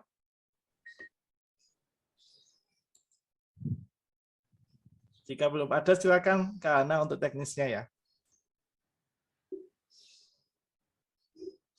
Kayu. Oke, ya maaf Kak. Bentar Siap. aku buka petugasnya dulu. Oh, tak kira nyariin mas-mas tadi.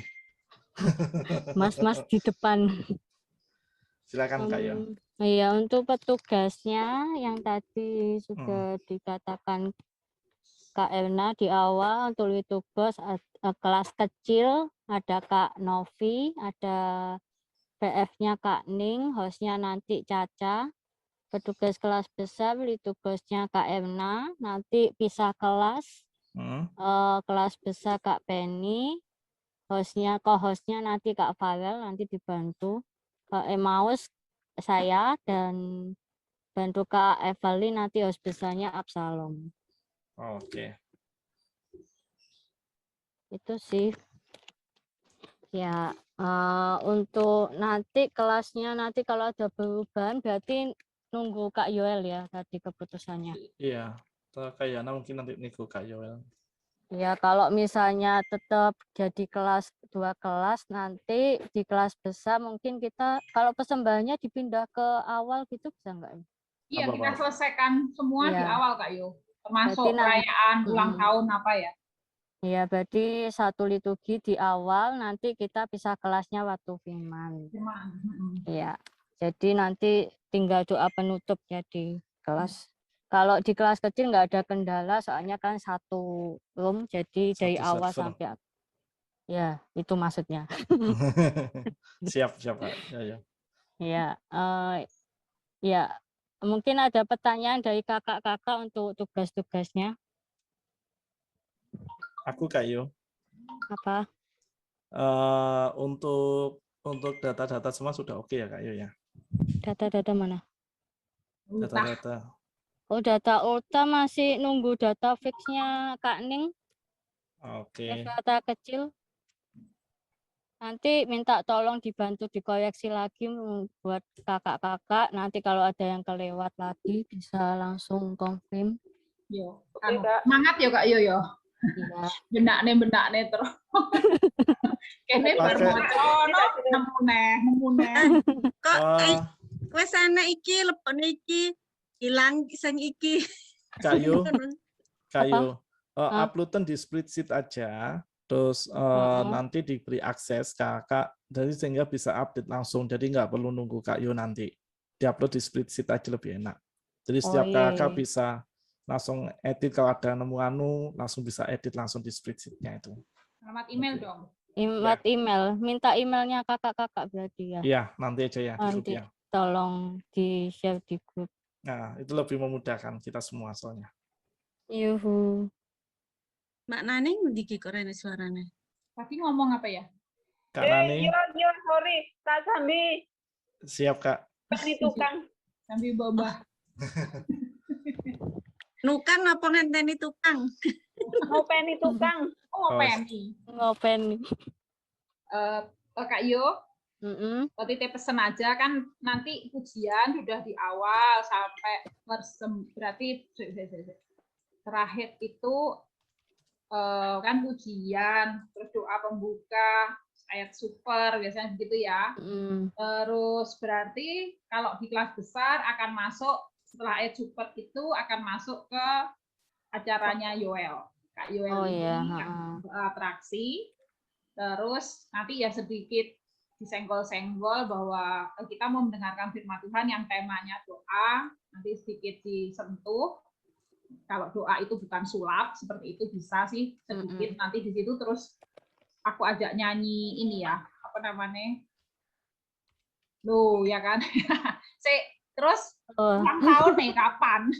Ulang tahun di kelas masing-masingnya mau piye ya? Habis sulap itu bisa, Kak. Ulang tahun di kelas masing-masing aja, Kak Yu. Oh, masing-masing. Oke.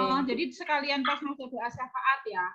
Oh iya, doa penutup sekalian ya. Sama perayaan ulang tahun. Di waktu di main room itu liturginya dari setelah Kak Yoel atraksi, terus dibawa untuk masuk persiapan anak-anak mendengarkan firman Tuhan, nyanyi lagu tema. Ya kan? Setelah lagu tema ini berarti persembahan. Tolong dibenak Nevisan. Apa persembahan juga di kelas? Kelas masing-masing juga nggak apa-apa sebenarnya. Ada pemusik nggak di kelas masing-masing, Kak? Ya kan audio, Kak. Oh, audio toh? Iya. Oh jadi ya, audionya bisa kelas masing-masing. Aku siapkan, maksudnya aku buatkan lagu-lagunya. Berarti itu tadi ya, setelah ayat membuka, terus kita ada kejutan karena ini minggu kelima, ada bintang tamu yang akan buat ini ya. Nah, bintang tamu. Yoel, Kak Yoel yang akan main sulap. Setelah itu nanti kita ajak sedikit disentuh bahwa kita mau masuk firman Tuhan tentang doa, terus diajak nyanyi lagu tadi ya, saya senang berdoa. Setelah itu kita pisah kelas, gitu ya Kak Yu ya? Iya. Di breakout room silahkan masuk ke kelas masing-masing. Terus di situ firman, ya sudah berarti persembahan ulang tahun, terus persembahan, ucapan syukur. Yes, gimana lah diatur di kelasnya, berarti aku serahkan Kak Yu sama Kak Penny yang akan handle ya. Bagi tim di kelas masing-masing lagu penutupnya, lagu tema itu tolong diulangin lagi supaya lebih mantap. Itu ya. Itu Kak Yu. Terima kasih. Kak kira aku bintang tamunya. Boleh loh. Nek Yoel gak iso kali Pak Pendeta iso sulap. Gak iso Kak. Tak tukok nih alatnya sulap lo Kak bisa ngene lo. Aku tidak mau mencoba diriku sendiri. Aku kepo ya An. Ada kali ya lah sulap sing kayaknya langsung jadi kembang gitu tuh loh. Ada gak sih? Ono itu ada. Pengen tuku neng Kak Yoel iku ono. Dia jualan juga. Dulurku duit dodolan ngono kuwi. Kalau memang Kak Yoel aja lah. Kak Yoel aja lah. Kalau misalnya Kak Yoel nggak bisa, ya kita coba itu aja toh. Direkam nanti, direkam Kak Yoel, direkam aja. Kok wedi toh. Daripada aku nanti mencoba diriku sendiri. Ayo. Dan ternyata lebih mahir, ya toh. Wah, itu. Nanti jadi. Menawa tambah profesi kan gak apa-apa Kak Afil. Daripada nanti aku sukan sama Kak Yoel nanti. Lumayan nih. Iya. Itu. Ada lagi Kak Yu untuk hal teknis Kak Yu. Ya, Kak Penny ada pertanyaan mungkin dari kelas besar. Jelas Kak Yu. Berarti ini lagu tema dinyanyikan lagi waktu mau penutup ibadah tuh ya? Iya. Oke. Sekarang ke kelas kecil, ada Kak Neng, ada Kak Novi. Mungkin sudah ada gambaran atau mau menggambar lagi atau diapakan? Gimana Kak Neng? Untuk firmannya sudah ada gambaran? Ya nanti saya koordinasi sama Kak Novi, Kak. Oke, Kak Novi mungkin ada yang mau disampaikan? Belum, Kak. Oke. Karena saya belajarnya keliru. Oh, keliru piye? Belajarnya di bahan. Oh, di bahan. Aku ya bahan. Aduh. Oke, ya untuk masih ada beberapa hari kita pikirkan bersama-sama nanti. Ya. Oke, itu aja sih mungkin dari minggu kelima koordinasi. Oh iya, tolong kakak-kakak tolong segera kumpulkan foto-foto biar Caca nanti bisa segera membuat videonya. Aku wes ya yo ya. Kelasku sudah ya. Iya, iya. Oke, Video apa Kak Udah Yo? loh, Kak. video ulang tahun. Oh, tak kira aku dimasukin video. Oh ya gak apa-apa Oh Kak. iya, gurunya Loh, bareng loh. September. Cuman masalahnya Engkau- lebih kelas endi ini loh, kelas kecil. Aku kelas masuk besar. Kowe kelas mau- lansia. Sekolah minggu lansia. Lah iso gurune pisan loh ya ngene iki. Iya, bener. Aduh, Aduh, salah nyebut aku mau. aduh. Aku mau datane anak ditambah datane guru. Sorry ya Kak Yu ya. Aku menambah bebanmu Kak Yu. Aku soalnya bingung kalau masukkan PJA itu yang aktif-aktif, yang enggak aktif itu juga masih masuk. Masukkan ayo. Aku enggak paham.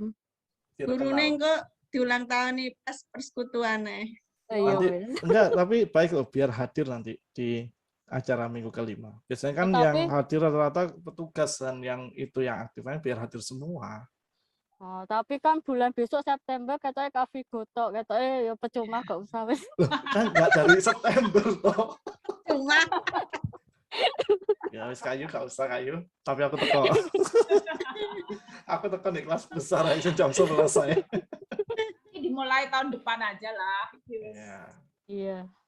Ya Aku nanti sengaja mau nambah bebannya Kayu itu, enggak jadi nih. wes lah bebanku wes abot, iki lo abot. Siap. Oke Kayu, ada lagi Kayu untuk hal teknis? Untuk sementara itu sih nanti kita bisa koordinasi kembali di grup untuk Oke. selanjutnya nextnya gimana.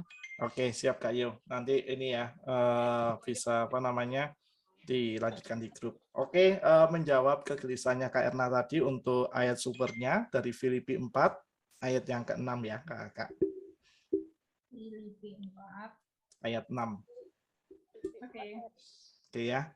Janganlah hendaknya kamu khawatir tentang apapun juga, tetapi nyatakanlah dalam segala hal keinginanmu kepada Allah dalam doa dan permohonan dengan ucapan syukur. Itu yang menjadi ringkasan besar dari apa yang akan kita sampaikan kepada adik-adik dan teman-teman kita. Itu saja kakak dari aku. Apakah ada tambahan pengumuman lagi mungkin dari kakak si pengajaran atau mungkin dari kakak co-host? Kakak co-host cuman Kak Farel nih.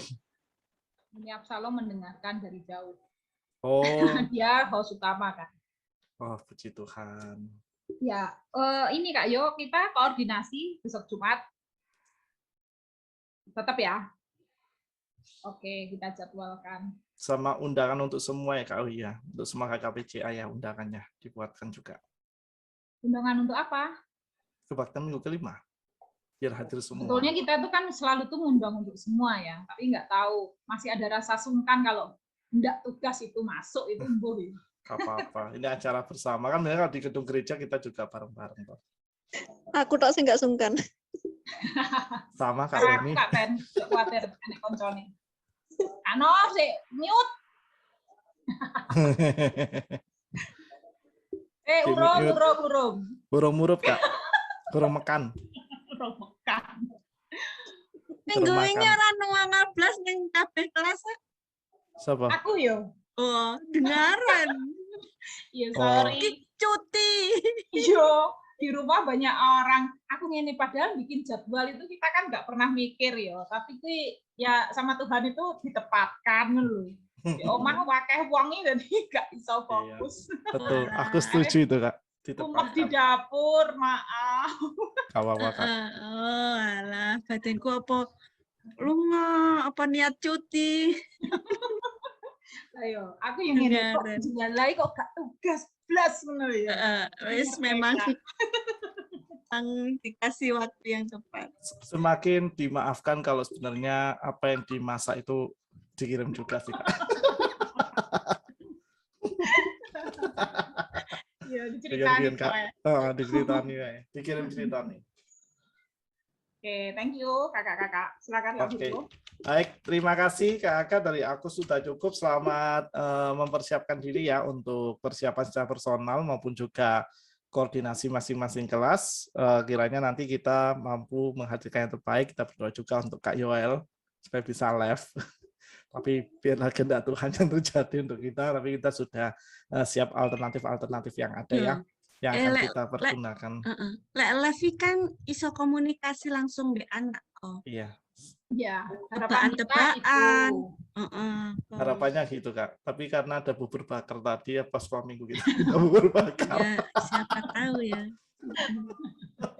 Ya, semoga nanti kalau mungkin dia bisa, aku minta untuk kita ngobrol bareng-bareng gitu. Kalau memang dia bisa ya nanti aku jadwalkan ya kakak-kakak. Caruban.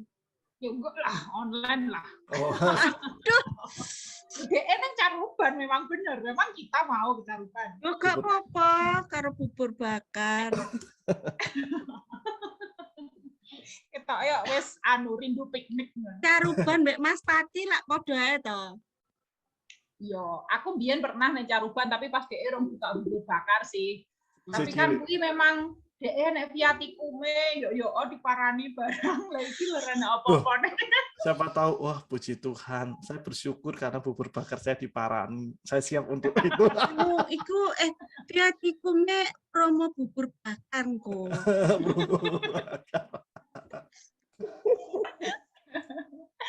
Menarik, ide kreatif. Nanti aku buka pembicaraan dulu ya. Siap Kak, diatur aja. Oke, baik. Terima kasih kakak semua untuk kebersamaan kita semua di pagi sampai menjelang makan di waktu siang. Kita akan berdoa bersama karena sepertinya kampung tengah kita masing-masing sudah memanggil, termasuk aku. Kita akan berdoa terlebih dahulu. Mari kita berdoa. Bapak yang makasih, kami bersyukur anugerah kasih-Mu telah menolong dan memampukan kami untuk kami bersama-sama dalam menyelami dan memaknai akan doa dalam kehidupan kami sehari-hari. Kiranya Tuhan kami mampu untuk menyelaminya lebih dalam lagi, sehingga dalam setiap proses yang akan kami lalui bersama-sama, kami akan dapat menyampaikan makna doa dalam kehidupan adik-adik kami, teman-teman kami ya Tuhan, sehingga mereka senantiasa senang di dalam berdoa dan menjadikan doa sebagai kehidupan yang utuh dalam pertumbuhan iman mereka. Kami berdoa untuk Matthew yang saat ini tengah dirawat di rumah sakit ya Tuhan, kiranya Engkau akan senantiasa menolong dan menjaganya, supaya dengan setiap pendampingan dan perawatan medis yang diberikan, menolong Matthew untuk dapat segera pulih dan ia dapat kembali beraktivitas seperti sedia kala. Dan Engkau juga akan menolong Budi dan Mas Edi Pulu ya Tuhan sebagai orang tua yang selalu mendampingi dan juga ada di dekat Matthew. Kiranya Engkau akan memberkati kedua saudara kasih kami ini sehingga mereka dapat terus berkolaborasi dalam memberikan pendampingan yang terbaik untuk Matthew dalam perawatan di rumah sakit maupun juga nanti ketika Matthew akan menjalani rawat jalan. Kami menyerahkan untuk seluruh proses kehidupan kami selanjutnya. Kiranya Engkau akan selalu memberkati kakak PJA-Mu ini ya Tuhan, sehingga kiranya kami semua dapat terus memberikan yang terbaik dalam pelayanan kami, juga kami mampu menjaga kesehatan kami di tengah masa pandemi yang belum usai ini, supaya nanti di tanggal 31 Oktober kami mampu untuk melayani dan juga mendampingi teman-teman kami dalam pertumbuhan iman mereka melalui setiap pujian dan cerita yang kami bawakan. Kami akan memasuki jam istirahat kami di siang hari ini ya Tuhan, kami akan menikmati setiap makanan yang terhidang di rumah kami masing-masing maupun juga di tempat kerja kami. Kiranya makanan itu mempunyai kekuatan bagi tubuh kami untuk kami dapat terus melanjutkan setiap aktivitas kehidupan kami. Dan kiranya juga ya Tuhan, dalam rasa syukur kami tetap mampu berbagi akan setiap kebaikan yang kami terima dari Engkau kepada setiap orang yang hingga siang hari ini dalam keterbatasan mereka belum dapat menikmati makanan yang mencukupkan mereka. Kami serahkan seluruh kehidupan kami dalam tangan kuasa-Mu. Dalam nama Tuhan kami, Yesus Kristus, kami berdoa. Amin. Terima kasih kakak-kakak semua. Selamat menikmati makanan di rumah masing-masing. Bagi yang sudah masak, yang belum silakan pesan lewat GrabFood, GoFood yang terdekat. Atau cari yang ya. Tuhan berkati.